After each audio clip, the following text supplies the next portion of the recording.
Buenos días.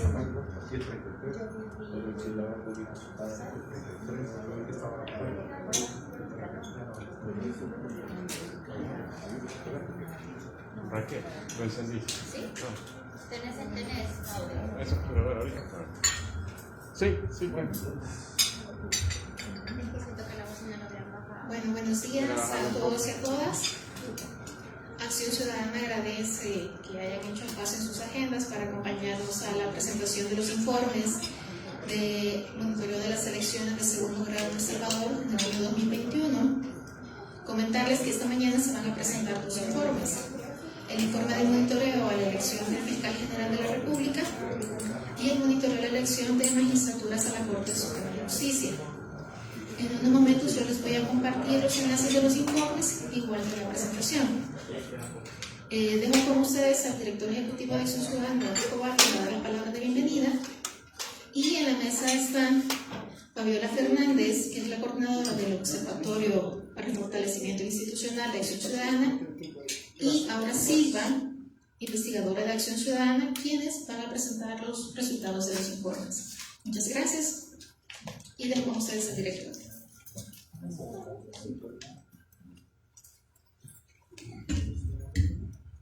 Bueno, buenos días. Gracias por acompañarnos en la presentación de estos dos informes que para Acción Ciudadana representan un tema importante, las elecciones indirectas de funcionarios, es decir, las elecciones de segundo grado que desarrolla la Asamblea Legislativa para elegir a, por ejemplo, magistrados de Corte Suprema de Justicia, de Corte de Cuentas de la República, procuradores y también fiscal general. En esa medida, Acción Ciudadana, como parte de sociedad civil, venimos trabajando desde ya varios años el tema de cómo se mejoran las elecciones indirectas.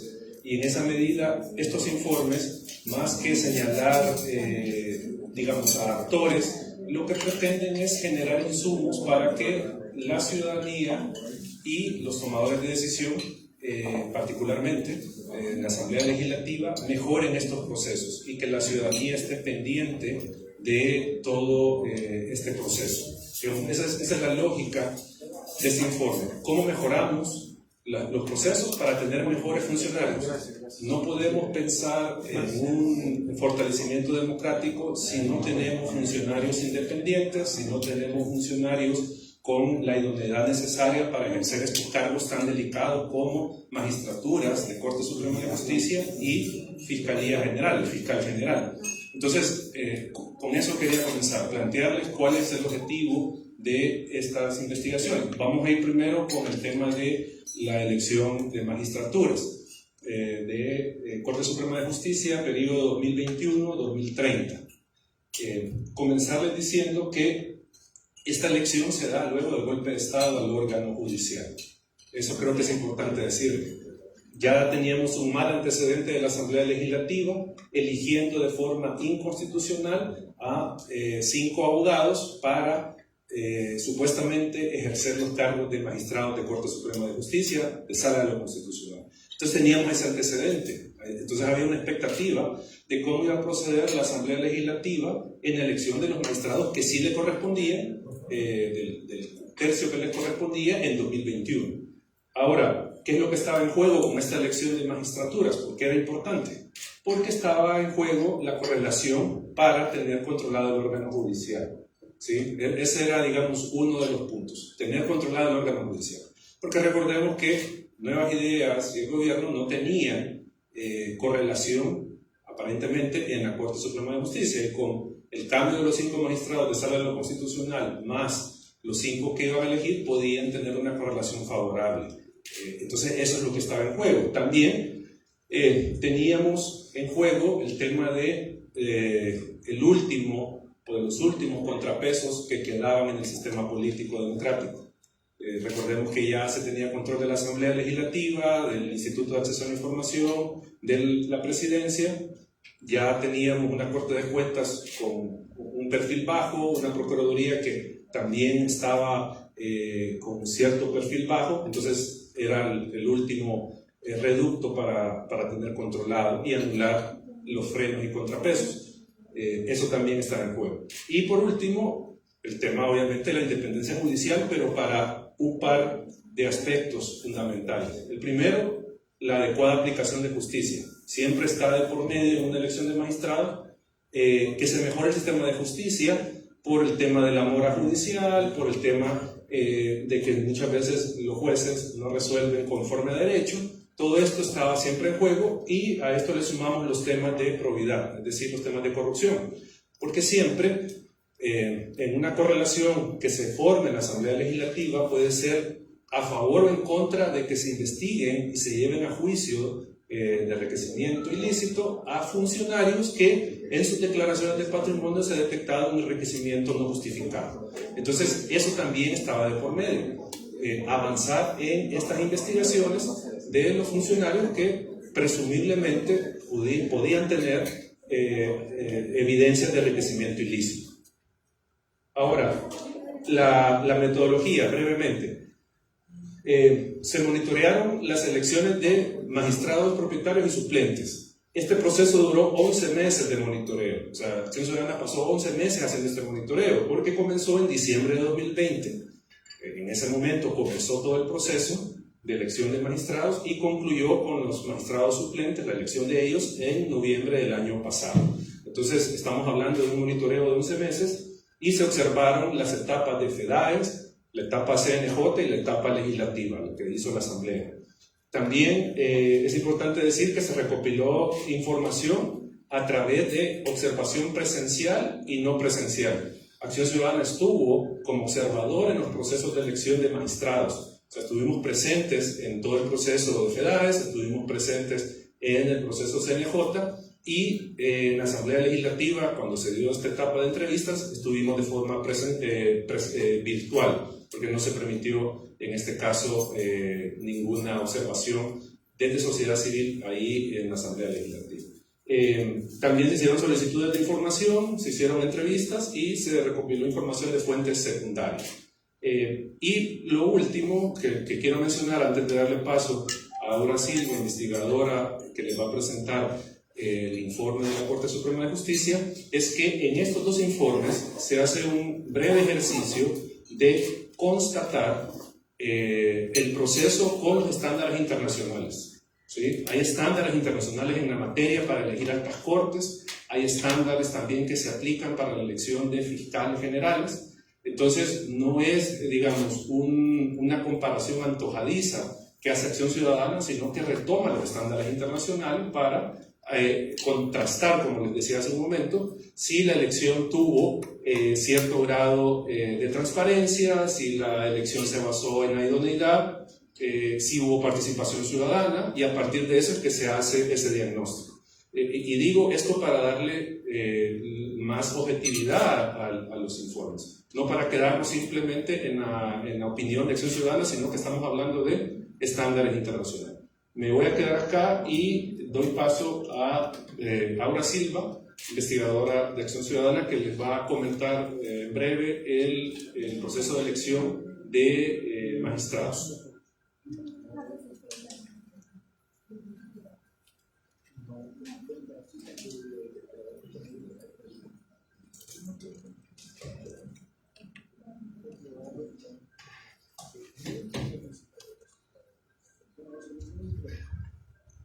Buenos días.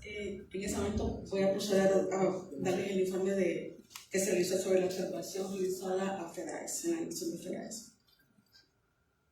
15 de los realistas de candidatos que provienen de la elección de FEDAES es la que se va a presentar a la Asamblea Legislativa por parte del Consejo Nacional de la Judicatura. El proceso que está sujeto a tiempos de cronograma aprobado por el CNJ, para el cual la elección del Pleno decidió modificar y armonizó los plazos con la Ley de Procedimientos Administrativos, acordando los tiempos de 180 días a 120 días. Esto redujo el proceso del evento electoral que llevaba la FEDAES. Los candidatos, para poder participar en esta elección, deberán de contar con el apoyo de asociaciones representativas por parte de estos candidatos. Deben de venir del registro especial de abogados que el CNJ entregó en un momento a la FEDAES. al inicio del proceso de las FEDAES. Para que FEDAES realice estas elecciones tiene que contar con un documento legal denominado Reglamento Especial para el Proceso de Elección del Consejo de Magistrados de la Corte Suprema de Justicia, aprobado por la Junta Directiva de FEDAES. Este documento tuvo retraso en su aprobación por parte de la Junta Directiva. Tanto fue así que el Centro de Estudios Jurídicos se pronunció para su aprobación y este fue aprobado hasta el 13 de enero del 2021. Para esta elección se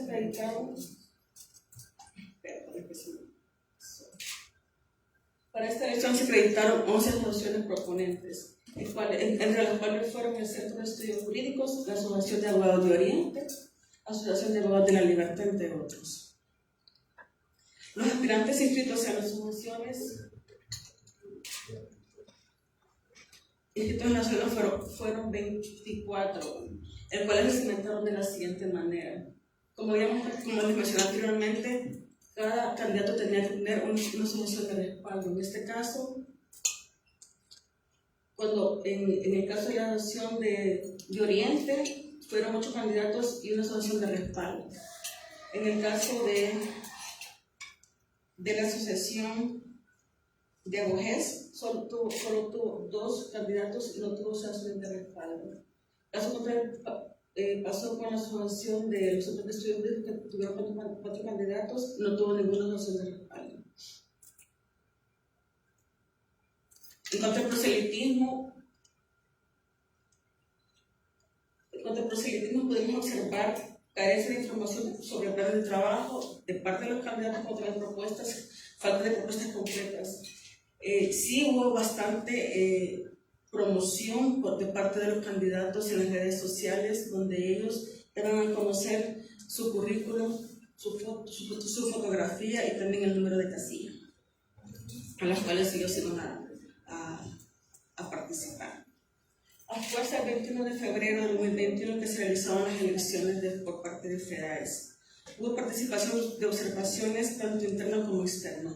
La observación interna era la que realizaban los vigilantes de las asociaciones, como también la participación del CNJ.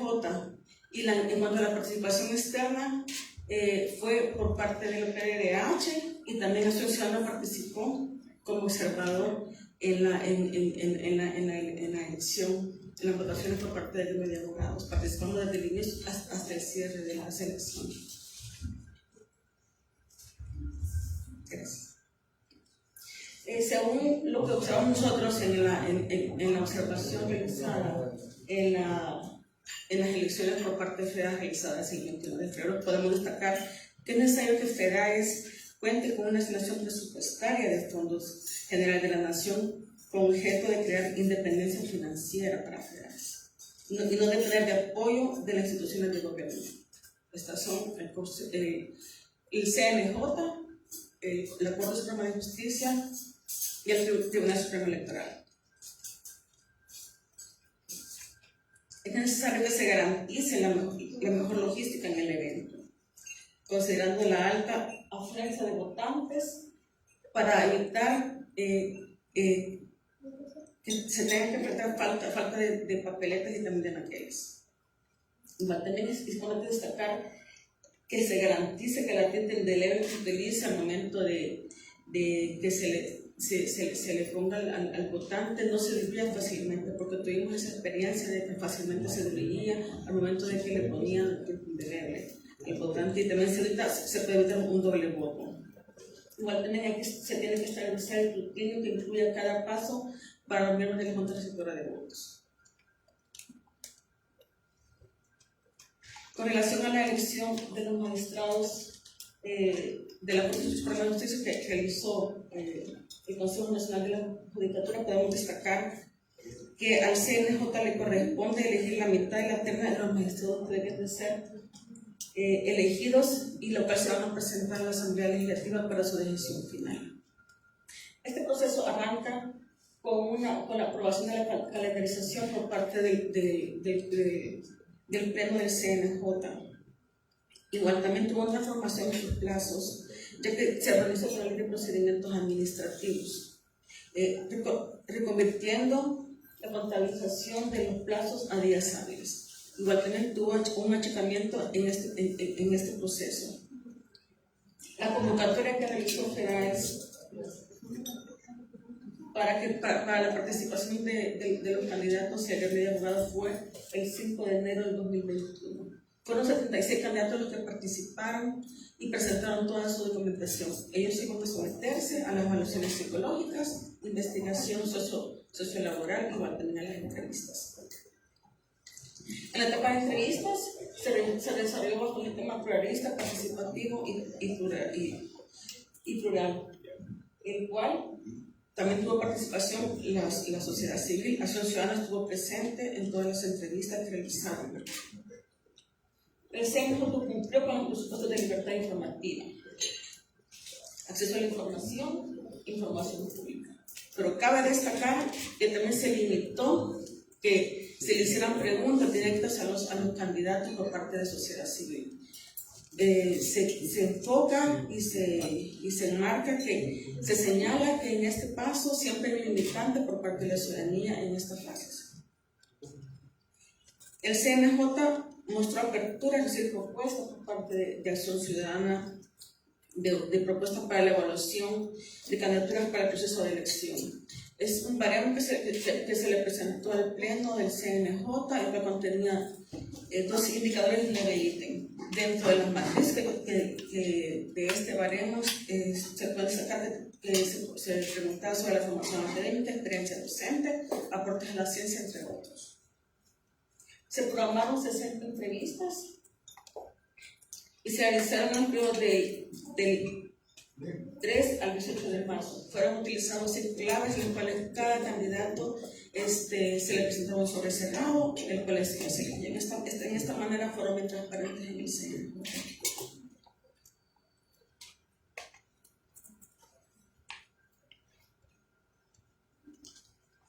El CNJ, cuando procedió a la validación de las notas globales, esto contenía la entrevista, las evaluaciones curriculares, la investigación sociolaboral y la evaluación psicológica. En esa etapa solo fueron superados por 43 candidatos.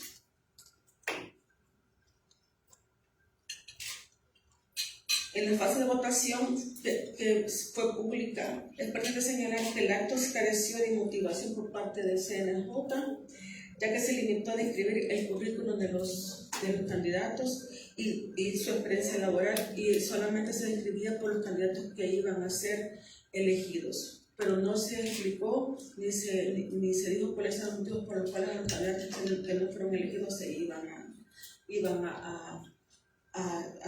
elegir. Bueno, en ese sentido, no se motivaron los votos, ya que los concejales se intentaron anunciar características curriculares y experiencias profesionales, como se mencionó recién. Bueno, le dejamos la palabra nuevamente a nuestro director. Gracias. Bueno, vamos a ver la última parte de la elección de magistrados, que tiene que ver con ya el proceso legislativo. ¿Qué fue lo que hizo la Asamblea Legislativa en este proceso? En primer lugar, lo que podemos señalar es que la Comisión Política hizo las entrevistas sin una guía que obviamente determinara qué temáticas iban a investigar. En segundo lugar, fueron entrevistas sin profundidad, es decir, no se indagaba el conocimiento, la experiencia de la persona, pero con un nivel de profundidad que permitiera diferenciar quiénes eran los idóneos para ocupar los cargos. Eso la sociedad civil lo ha venido señalando desde ya hace rato. La Comisión Política no realizó una deliberación. Recordemos que el reglamento de la Asamblea Legislativa establece que para este proceso se tiene que hacer una deliberación pública, y en este caso la deliberación la entendemos como poner en la balanza lo positivo y lo negativo de cada candidato. Eso no se dio, sino que lo que hizo la Comisión Política fue delegar en el Pleno, por medio de las fracciones legislativas, la elección de los magistrados. Es decir, que cada uno propusiera quién consideraba que debía ser magistrado. Entonces esto rompe el reglamento, porque el reglamento lo que establece es que la comisión política emite un dictamen donde depura y le facilita la elección al pleno. Entonces llegamos al punto que el pleno tampoco deliberó. El pleno legislativo solo procedió a nombrar quiénes iban a ser los magistrados, pero nunca hubo una deliberación en el pleno para determinar cuáles eran las fortalezas, las debilidades de los candidatos y así elegir a la persona que fuera idónea. Ahora, esto nos lleva a contrastar este proceso de elección con los estándares internacionales. El primero tiene que ver con la publicidad y transparencia. Entonces, nosotros evaluamos la etapa CNJ, FEDAES y Asamblea para ver cuán transparente fue estas etapas.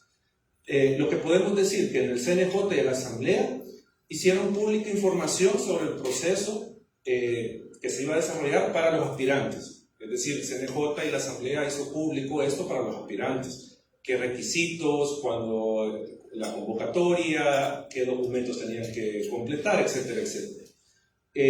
Pero en este caso, en la Asamblea Legislativa, no se hizo público el perfil del magistrado que se buscaba, ni los criterios de evaluación a los que se iban a someter los aspirantes. Es decir, no se sabía qué tipo de magistrado se estaba buscando.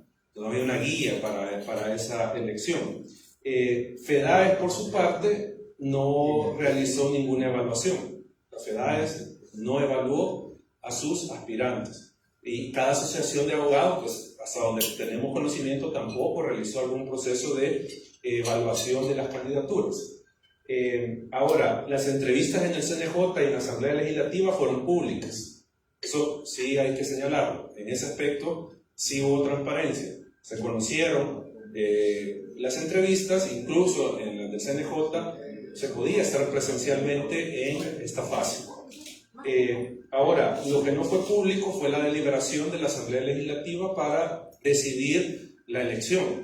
Es decir, cuando hablamos que no fue público, no nos referimos a que si todos se pusieron de acuerdo por la elección. No nos referimos a eso, sino que nos referimos a el momento de deliberar. ¿Por qué vamos a elegir a estos magistrados? ¿Por qué no a estas otras personas? Ese aspecto, como siempre, estuvo oculto de la ciudadanía. Fue tras bastidores que se decidió el listado de magistrados que se iban a elegir. CNJ hizo pública la evaluación que realizaron. Eso es otro aspecto de transparencia. CNJ reveló cuáles eran los puntajes de cada uno de los evaluados. Y finalmente, en el tema... ¿Qué es eso? Arreglame esto, por favor.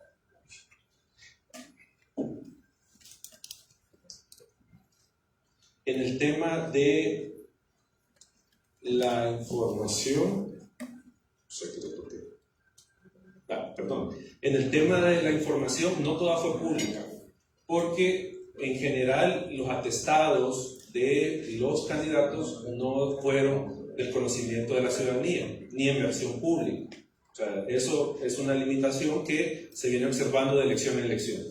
Ahora, en cuanto al otro estándar, el que tiene que ver con la igualdad y la no discriminación, en primer lugar, el CNJ tenía herramientas y criterios para garantizar igualdad de condiciones al momento de evaluar. O sea, le pasaban el mismo cuestionario, las mismas preguntas, el mismo proceso a todos los candidatos. Aunque hay que destacar que al final no se usaron esos resultados. O sea, los dejó un poco de lado el CNJ y no eligió a partir de los resultados de las evaluaciones, sino que los dejaron un tanto de lado. El proceso de FEDAES por sí mismo no genera igualdad en la contienda. ¿Por qué? Porque los candidatos no tienen acceso a todos los recursos, por ejemplo, a medios de comunicación o a la comunidad jurídica para exponer sus propuestas y toda acción que ellos realizarían de ser electos magistrados.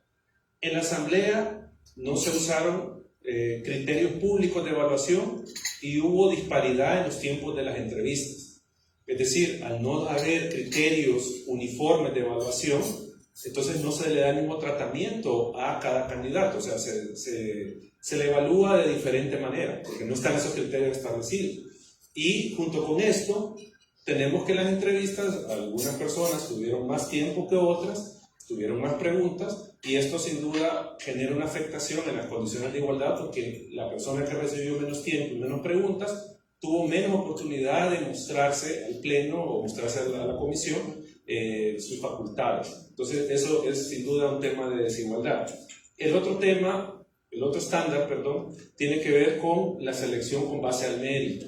Ese es otro estándar internacional, que la elección no se haga simplemente por conveniencia política, sino que a partir de el mérito de las personas que están siendo evaluadas. En primer lugar, la Asamblea, como ya lo hemos adelantado, no tenía criterios de evaluación ni herramientas de evaluación. Entonces, ¿cómo podemos decir que la Asamblea eligió a partir del mérito si no tenía una forma de medir la experiencia, la idoneidad de las personas? Entonces, eso es lo que nos lleva a concluir, es que la elección se dio a partir de otros criterios diferentes a el criterio de idoneidad, porque no tenían cómo medirlo, no lo hicieron. Entonces, la Asamblea pues eligió a partir de otros criterios. Lo otro, Asamblea Legislativa y FEDAES no aplicaron ninguna prueba que evaluara a los postulados. No hubo la mínima prueba. CNJ sí contó con una evaluación. Hizo evaluación socioeconómica, psicológica, y las entrevistas pues tenían un poco más de estructura que las que realizó la Asamblea Legislativa y FEDAES. Y esto es obviamente preocupante, porque si no se hace esta evaluación y no se da una, no hay una guía para escoger a un magistrado, no se evalúa a profundidad la idoneidad, entonces quedamos de nuevo a expensas de que se haga una elección a partir simplemente de intereses políticos y no a partir de la idoneidad. Y para concluir la parte de este estándar, la Asamblea Legislativa en sus entrevistas no buscó indagar la idoneidad de los aspirantes, sino que lo que buscó es cierto grado de afinidad política.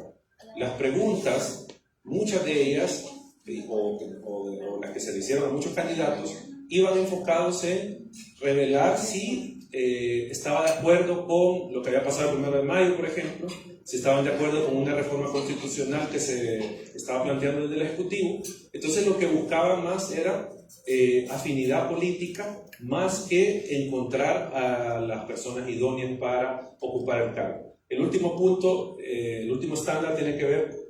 Voy a hacer eso. No sé qué toco aquí, perdón.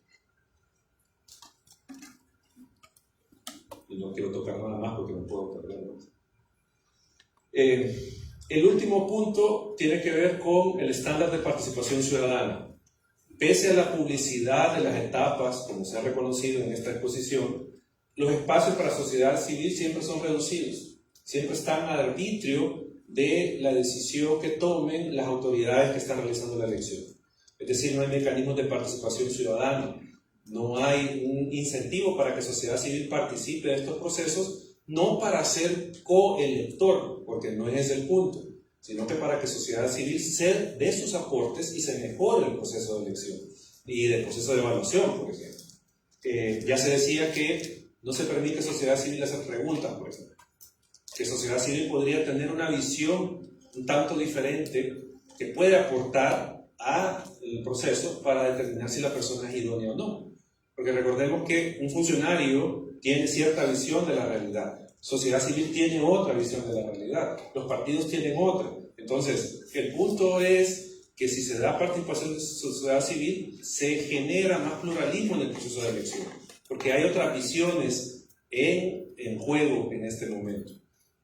Pero bueno, el punto es que sociedad civil tiene una participación muy restringida. CNJ tuvo apertura, eso hay que reconocerlo. CNJ tuvo apertura con sociedad civil, pero no llegó hasta el punto de permitir que sociedad civil hiciese preguntas, pero sí hubo una apertura importante de aquella conformación del CNJ, permitiendo que las organizaciones realizaran observación y poniendo a disposición, digamos, información y temas logísticos para que sociedad civil pudiera participar de forma adecuada en este proceso. La Asamblea Legislativa no permitió observación presencial de sociedad civil. Esto es importante señalarlo. Se podría decir que no se hizo por el tema de la pandemia, pero hay un elemento que es importante acá. Si no hay observación presencial, la observación que se realiza es virtual, es por los medios legislativos. Pero los medios legislativos ya condicionan el mensaje, ya condicionan qué es lo que quiere que la sociedad civil vea del proceso de elección. No hay libertad para ver, digamos, a los lados de lo que está pasando en el proceso de elección. Entonces, el que no haya existido observación presencial, sin duda, aparte de afectar la participación ciudadana en el proceso, también condiciona lo que la sociedad ve del proceso. O sea, lo que el legislador quería que viéramos, eso es lo que se vio por esta forma. Mientras que si uno está presencial, por ejemplo, en el auditorio de la Asamblea, uno puede ver todo el proceso, todo lo que se da, todas las incidencias, y no está condicionado a lo que quiere que vea la Asamblea. Y lo último de sociedad civil, antes de dar paso brevemente a la elección de fiscal, es que no se escucharon las recomendaciones y propuestas de sociedad civil para mejorar el proceso. Y esto no es nuevo, esto lo venimos señalando desde hace más de 10 años. Sociedad civil viene señalando que asambleas legislativas y partidos políticos no toman en cuenta las recomendaciones de sociedad civil. No toman en cuenta realizar la elección con baremo, no toman en cuenta definir un perfil, no toman en cuenta establecer criterios de evaluación, no hay nada de eso. Entonces, de nuevo, el aspecto de participación ciudadana se ve seriamente limitado y afectado por este comportamiento recurrente de las autoridades que eligen. Voy a dejar a Fabiola Fernández para que les dé unos datos que nos consideramos relevantes de la elección de fiscal, para luego concluir con los estándares internacionales de la elección de fiscal, cómo se cumplieron estos aspectos.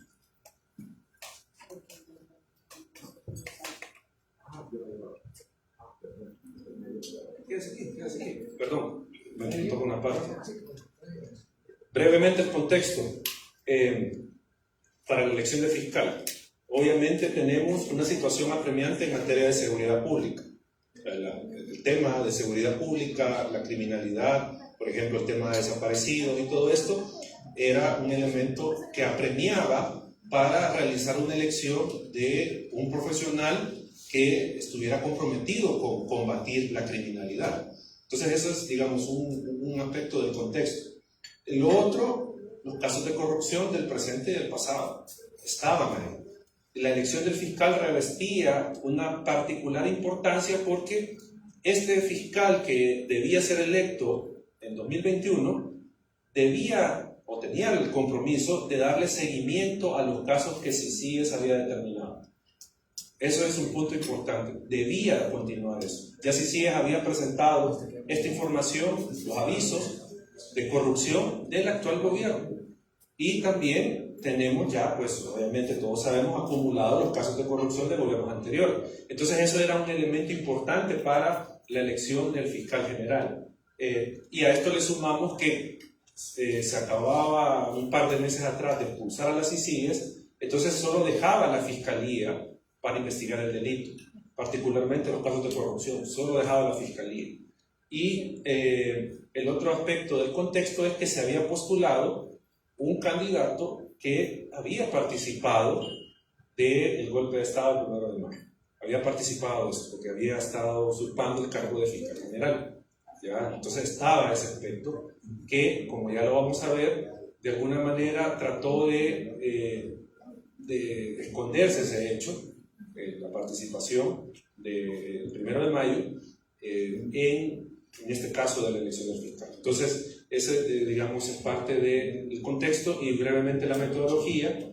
Igual, nosotros hicimos observación de todo el proceso desde que se dio la convocatoria, le dimos seguimiento a todas las etapas, recolectamos la información con observación presencial, no presencial en el proceso, porque todo fue por redes sociales.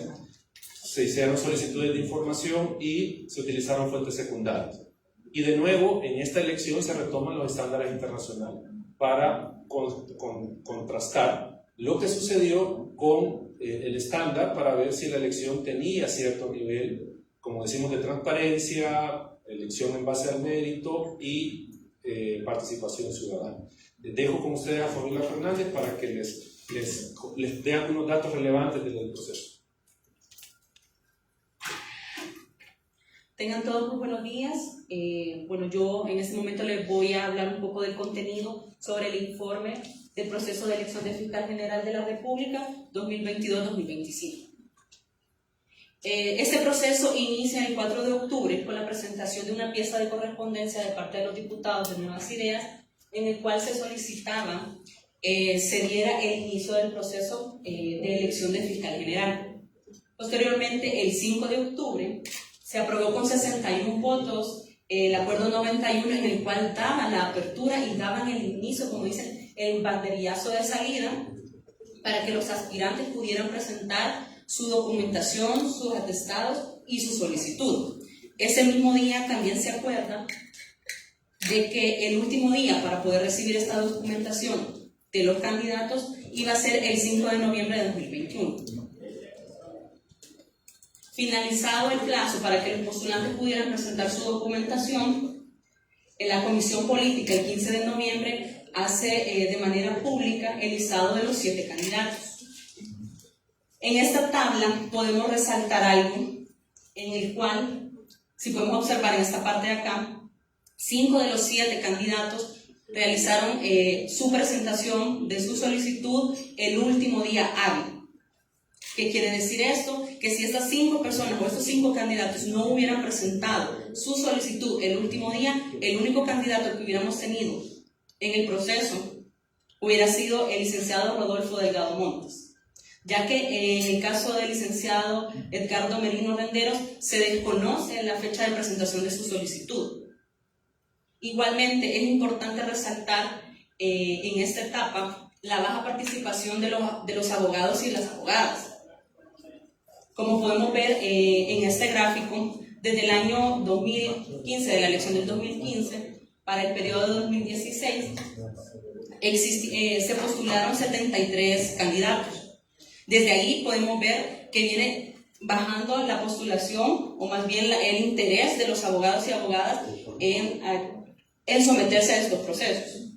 En la elección del 2018 se puede observar que se postularon 32 y finalmente para la elección del 2021 simplemente se postularon 7 candidatos. ¿Qué podemos observar acá? Se puede observar la falta de confianza que existe de la comunidad jurídica para poder ser parte de estos procesos. Primeramente por la falta de transparencia.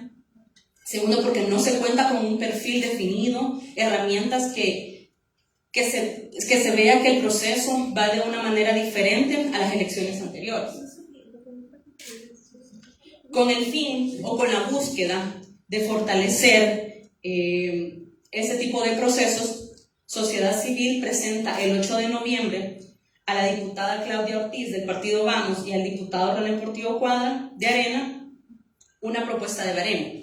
Como ya lo comentaba, una propuesta en la cual se divide por 2 indicadores, 9 ítems, en los cuales los ítems ayudan a ponderar, ya sea la formación académica, la independencia, el plan de acción que ellos presentan, el tiempo de ejercicio de la profesión, aportes a las ciencias jurídicas, entre otros.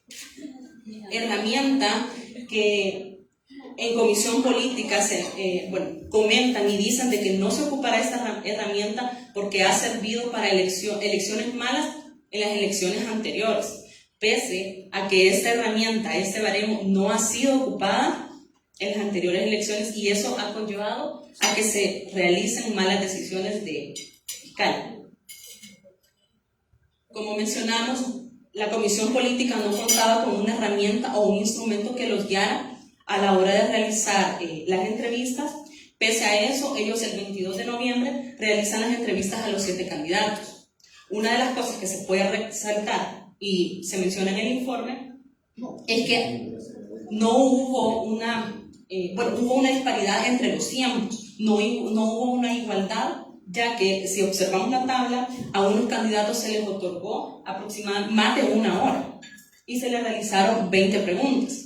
En cambio, hubieron otros candidatos a los cuales se le otorgaron nada más 14 o 13 minutos y en el cual solo se les realizaron 3 preguntas. Es importante resaltar que en el caso del licenciado Froilán Coto Cabrera, los datos no son certeros, ya que, como conocemos todos, hubo una falla. En el momento de la entrevista de él, existió una falla de conexión, el cual desconocemos la parte que no se logró ver de la entrevista. Igualmente, en la etapa de la entrevista se puede recalcar que no se le hicieron preguntas de temáticas importantes, preguntas o temas que tiene que conocer el postulante al cargo de fiscal general, como por ejemplo el conocimiento o su opinión sobre las pandillas, la criminalidad, el plan de trabajo con metas. Igualmente podemos observar una desigualdad entre los candidatos, ya que uno de los candidatos, a él sí se le realizaron preguntas, él tuvo el tiempo para poder expresar su plan de trabajo, tuvo el tiempo y temáticas de interés para el cargo, cosa que a diferencia de otros no se le hicieron absolutamente ninguna pregunta relevante con el tema. Posteriormente de haber realizado las entrevistas, sin importar que hubo una desigualdad entre los candidatos, la Comisión Política el 29 de noviembre emite el dictamen en el cual alega de que los 7 candidatos cumplen con los requisitos básicos de la Constitución, que todos son idóneos y que todos son capaces para llegar al cargo. Es lo que nos comentaba nuestro director. No ejerce la Comisión Política su rol del reglamento interior de la Asamblea Legislativa, que es delimitar, que es hacer una depuración de esta lista y buscar los candidatos que sean idóneos para el cargo. Sin importar, la Comisión Política emite el dictamen para que sea posteriormente el Pleno quien tenga la elección en sus manos. Finalmente, después de 2 intentos por realizar la elección, el 22 de diciembre se realiza prácticamente la reelección del licenciado Rodolfo Antonio Delgado Montes con 66 votos a su favor. En esa misma asamblea, el presidente menciona que quiere conocer y se mencionan las posturas de los grupos parlamentarios, resaltando que 4 de los grupos parlamentarios primero se pusieron, no participaron, dijeron que no iban a proponer a ningún candidato porque no estaban de acuerdo con el proceso que se había realizado conforme a las entrevistas. En cambio, 4 de los partidos afines al gobierno mencionan que sí están de acuerdo con la reelección del licenciado Rodolfo Delgado Montes. Posteriormente, de conocer las posturas de los grupos parlamentarios, se somete a la votación, en el cual se cierra con 4 votos en contra y 66 votos a favor. 56 votos del partido Nuevas Ideas, 4 del partido Gana, 2 del partido PCN, 2 sin grupo parlamentario y 1 del partido PDC. Es importante resaltar, en el informe lo pueden observar, que se hace una advertencia de una posible infracción constitucional, debido a que este proceso se realizó con 20 diputados suplentes. 18 de esos diputados suplentes votaron a favor. ¿Qué nos muestra eso? Que si esos 18 diputados suplentes no hubieran votado, no se hubiera obtenido más bien esta reelección, ya que solo se hubieran obtenido 48 votos a favor de la reelección, ya que en el artículo, en la Constitución, en el artículo 131, ordinal 4, se menciona explícitamente que si el suplente ocupa el lugar del diputado propietario, tiene que existir una causa justa, cosa que en este momento se desconoce porque los 20 diputados propietarios no pudieron asistir ese día a la sesión plenaria. Los dejo con el director. Antes de pasar al tema de los estándares, solo creo que es importante recalcar 2 cosas. Lo primero es que se hace evidente o se puede especular a partir de la fecha de presentación de las candidaturas que 5 aparecieron a última fecha a presentar su postulación. Esto da lugar a especular que probablemente fueron personas que fueron enviadas a presentar su postulación a efecto de darle un cariz pluralista y democrático al proceso, porque llama mucho la atención que presentaron a última fecha, casi a última hora, sus documentos. Entonces, como ya lo decía nuestra investigadora, si no hubiera pasado eso, ¿qué hubiéramos tenido? La elección de solo dos candidatos, y eso obviamente no mostraba pluralismo. Y el otro aspecto es lo que acaba de mencionar nuestra investigadora, el tema de la infracción constitucional que se configura, o se podría configurar en esta elección. ¿Por qué? Porque lo que parece es que se utilizó la figura de los suplentes sin causa justificada. Recordemos que ya la Sala de lo Constitucional estableció en sus resoluciones que para hacer uso de la suplencia debe de existir un impedimento material para cada uno de los diputados que van a ser suplidos y así hacer válido la suplencia, porque si no estamos hablando de un fraude de la Constitución.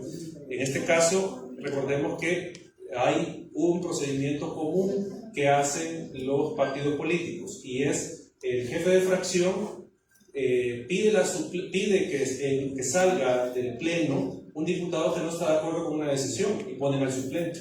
Eso es lo que tradicionalmente se hace, pero eso es un fraude de la Constitución y en este caso con todavía más razón, porque estamos hablando de que sin esos suplentes no se llegaban a los 56 votos para elegir al fiscal general. Ahora, con el estándar, ya con esto terminamos. El estándar, en primer lugar, de publicidad y transparencia. La Asamblea Legislativa dio publicidad a varias etapas del proceso.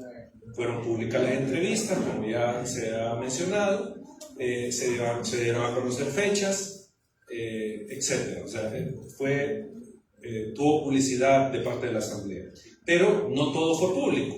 Por ejemplo, no fue público el perfil de fiscal que se buscaba, de nuevo, ni los criterios de evaluación. O sea, es decir, la Asamblea nunca nos dijo qué fiscal buscaba. Sí, y eso era importante para guiar el proceso de elección. Ni los criterios a partir de los cuales se iba a evaluar. Pongo un ejemplo. Se quería un fiscal que combatiera el crimen, por ejemplo, el crimen, la delincuencia común. Entonces, hacer una evaluación para determinar si el abogado o la abogada que se fuera a elegir tenía conocimientos de materia penal, procesal penal, para combatir ese tipo de delitos. O si queríamos un fiscal que combatiera la corrupción. Entonces era una persona, un profesional del derecho que conociera la materia que tiene que ver con la corrupción, por ejemplo. Las entrevistas, como ya les decía, fueron públicas, que se desarrollaron en la Asamblea. De nuevo, no fue pública la deliberación. Eso no se dio publicidad. Simplemente la Asamblea dijo quiénes son nuestros candidatos, como ya lo vieron ustedes en la presentación, quiénes eran los postulados, y a partir de eso se eligió, o sea, sin dar mayor detalle, no hubo deliberación. Y como les mencionábamos también, en la elección de Corte Suprema de Justicia, de magistrados, tampoco acá tuvimos toda la información, o sea, toda la información no fue pública. Los atestados, por ejemplo, no fueron de acceso ciudadano, ni en versión pública. El estándar de igualdad y no discriminación. Bueno, con los tiempos que les mostramos y el número de preguntas que se realizaron a cada candidato, lo que podemos concluir es que en la fase de entrevistas hubo desigualdad. O sea, no se trató por igual a todos los candidatos. Tenemos candidatos que su tiempo de comparecencia fueron 13-14 minutos, mientras que en el caso del actual fiscal estamos hablando de más de una hora, y creo que había uno u otro candidato que tuvieron cerca de 50 minutos de entrevista y otros con 20, etc. Entonces ahí hay una desigualdad. Y la Asamblea, de nuevo, no usó criterios de evaluación. Y si no hay criterios de evaluación, ¿cómo podemos decir que fue igualitario el trato para todos? Porque no hay un estándar a partir del cual se midan a los candidatos, sino que se mide a partir de diferentes criterios. no a criterios igualitarios. El último aspecto, el tercer criterio, tiene que ver con la selección con base al mérito. Ese es el otro estándar. En este caso, la asamblea, como ya lo hemos mencionado, sin criterios de evaluación y sin herramientas. Y de nuevo, es importante reiterar, si no hay un criterio de evaluación, no hay herramientas, ¿cómo pueden afirmar que se hizo una elección en función del mérito? Si no midieron eso, si no indagaron el mérito, la idoneidad de cada candidato. Entonces, es falso pensar que la elección se ha hecho en función del mérito.